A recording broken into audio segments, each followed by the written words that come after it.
And with the Lock Sessions Volume 2, you also have the Blasphemy cut with Crooked Eye, King Crooked.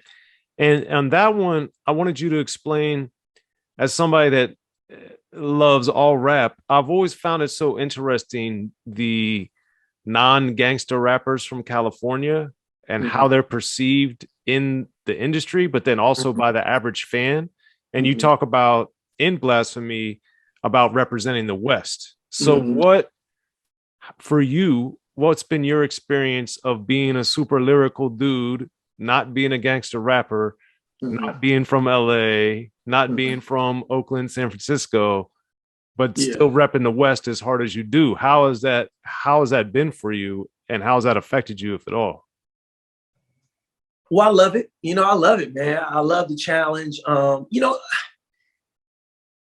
it obviously has shaped me because, you know, it is a little different, but, you know, I've always gotten respect. I feel like, you know, obviously, you know, the gangster rap from LA, and then kind of like the stuff that 40 and Short has done, kind of like that kind of player type of persona, you know, has kind of been more dominant here in the Bay. But I love that stuff. So it's not, but it does, you do kind of develop like that sense of like, okay, I got to prove to everybody like I'm just as dope and in my own way. But I love it. You know, I think it's great. I think it's I love being who I am, because it makes you, you know, it makes you who you are. It makes you unique. So I love that. I love the fact that I'm different.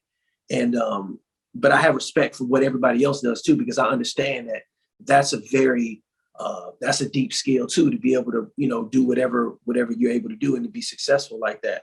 But I love it, man. I love the challenge. I love having my own lane and just trying to create even my own lane within that genre. But, you know, the Bay is diverse. You know, it's a pretty diverse place. You know, you had High Road and all that stuff. You had Hammer, Too Short, 40, you know, new and up and coming guys, you know, so it's been diverse. Hopefully I'm just one of those, you know, artists that are just part of that diversity. I would say you are.